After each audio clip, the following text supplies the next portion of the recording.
Welcome to the Explainer. Today we're going to break down the crucial Social Security changes headed our way in 2026, all based on the latest from AARP. We'll look at everything from benefit increases to rising costs and some new rules that could really impact your bottom line. Okay, let's get right to the big question on everyone's mind. Are you going to have more money or less from Social Security in 2026? Well, the answer isn't a simple yes or no. It really depends on a few key factors that we're about to unpack together. Here's how we're going to tackle this. We're looking at the give and the take, what you're set to gain versus what you might have to pay out. That way, you get a really clear, balanced picture of the net effect on your own personal finances. All right, let's kick things off with the good stuff. There are a couple of really significant changes coming that are designed to put more money into your pocket. First up, you've probably heard of this one. It's the cost of living adjustment, the COLA. To help your benefits keep up with inflation, Social Security payments are getting a 2.8% boost for 2026, and that means a direct increase to your monthly check. But what does that 2.8% actually look like in your pocket? Well, for the average retiree, it works out to about an extra $56 a month. And that's not all. On the more money side of things, there's also a brand new, though temporary, tax deduction coming into play, and this one could seriously reduce, or for some people, even get rid of federal taxes on their Social Security income. So here's the deal with this. If you're 65 or older and your income is under these specific limits, you could get a deduction of up to $6,000. I mean, that's a pretty big deal for millions of older Americans and could really lower their overall tax bill.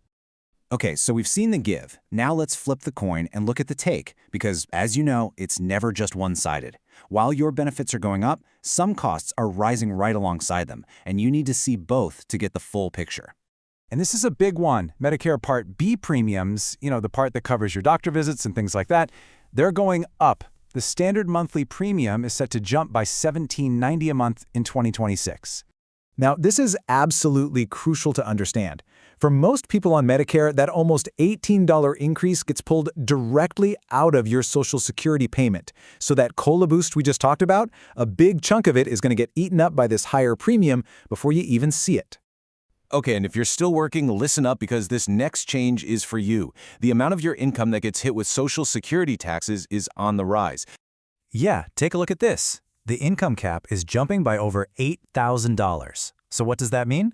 If you're a high-income earner, you're going to be paying Social Security taxes on a bigger slice of your paycheck in 2026. All right, let's switch gears a bit. What if you're working and collecting benefits at the same time?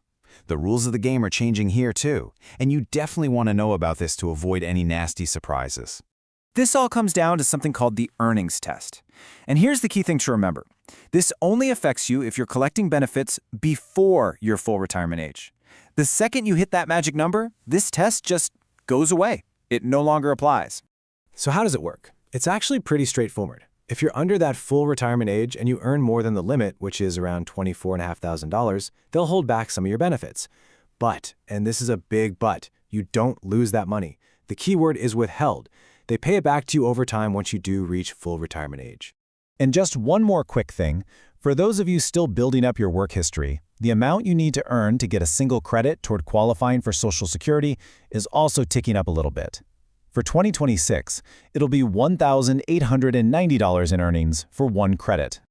Okay, we've covered a lot of ground. The gains, the costs, the rules. So let's pull all these pieces together and see what this actually means for different folks out there. This chart does a great job of laying it all out. You can really see that push and pull, right? The COLA increase helps everybody, which is great. But then for most retirees, that Medicare hike takes a bite right out of it. And you can see how the other changes are more targeted. The tax deduction helps people over 65, while high-earning workers are the ones who'll feel that payroll tax change. So what's the real takeaway here? It's this. You can't just look at one of these changes by itself. It's all about the net effect on your personal bottom line.